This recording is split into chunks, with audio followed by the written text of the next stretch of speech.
Welcome to the Pardes channel. Today we explain Exodus chapter 9 in a clear and simple way, step by step. We're going to really break down this ancient narrative so you can perfectly grasp the plain, simple meaning of these incredibly dramatic events.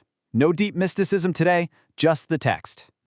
Okay, let's just dive right into it. To really understand chapter 9, we have to recognize exactly where we are in the story. Why on earth is Egypt facing these constantly escalating disasters? Well, it's actually pretty simple. Pharaoh is stubbornly refusing God's explicit command through Moses. God has repeatedly sent Moses to the Egyptian king with one very simple directive: let my people go so they may serve me. And time again, what does Pharaoh do? He says no. He hardens his heart, he completely ignores the warnings, and honestly, he just brings continuous suffering down upon his own nation. And right now, the stakes are rising dramatically. So, here's our quick roadmap for today. First up, Plague 5, the livestock. Second, Plague 6, the boils. Third, Plague 7, the hail. After that, we'll go through some text clarifications, pull out a few practical life lessons, and finish with a quick recap. All right, let's jump straight into Section 1, Plague 5, the livestock. This covers verses 1 through 7. Right off the bat, we see a massive economic and agricultural blow. God is striking directly at the very foundation of Egyptian wealth. God tells Moses to go to Pharaoh yet again, same exact message, let my people go.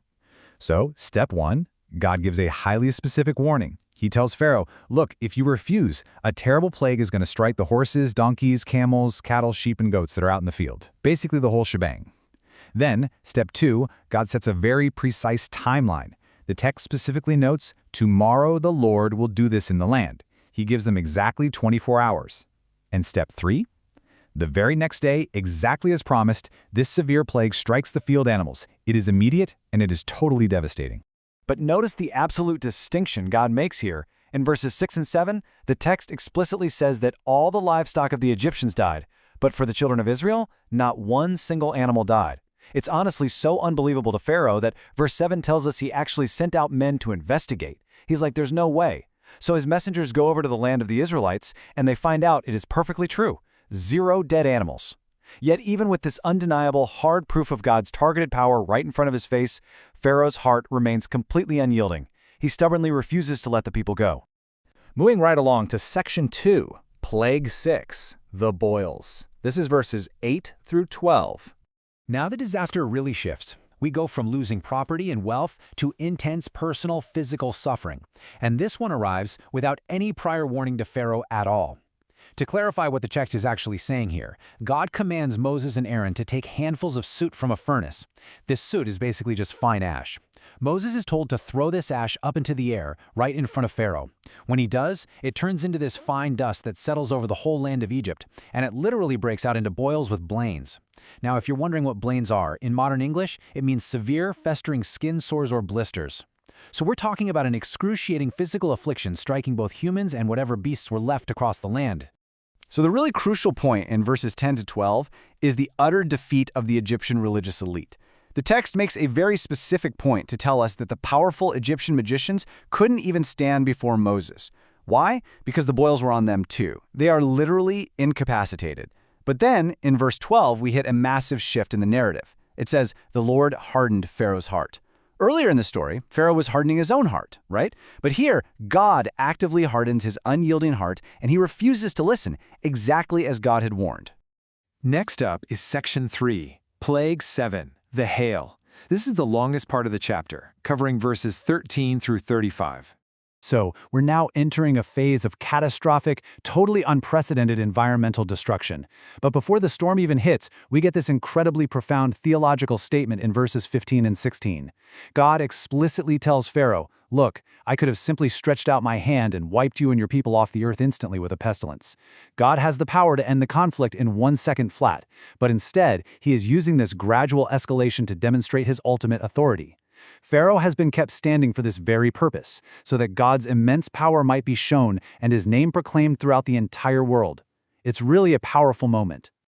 Then, verses 19 through 21 reveals something totally new in the narrative. God actually provides an escape route.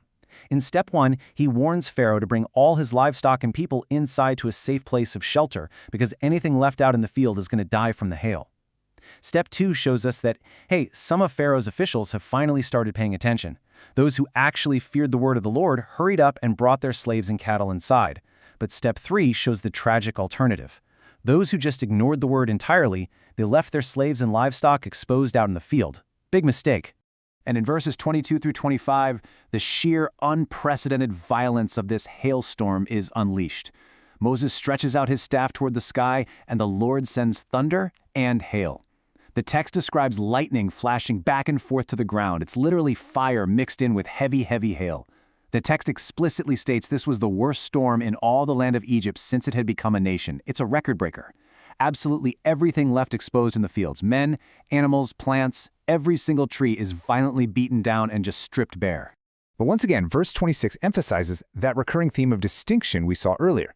While the entirety of Egypt is just getting absolutely battered by thunder, hail, and fire, the text very clearly notes that the only place it did not hail was the land of Goshen.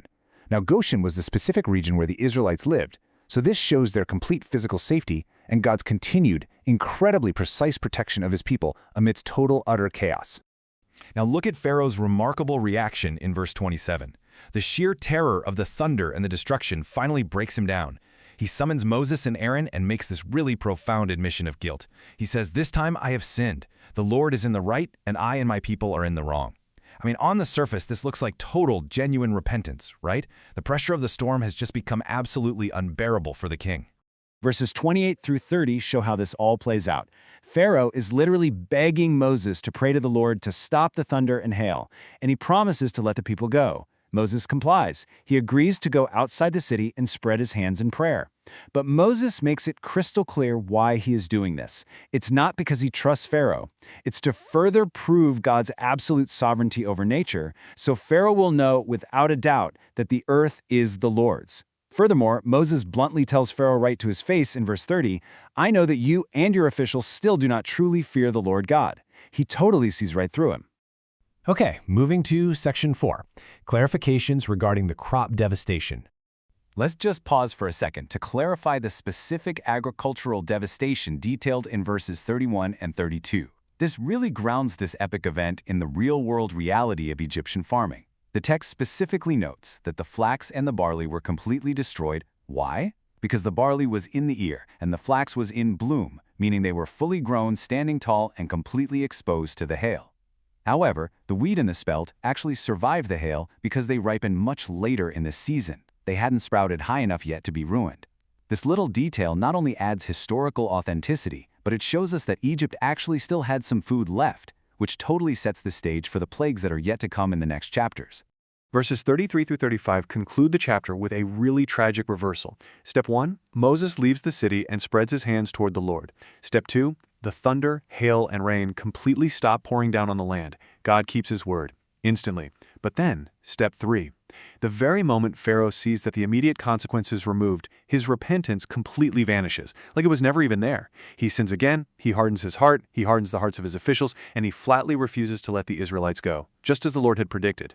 Now let's move into section 5, practical life lessons.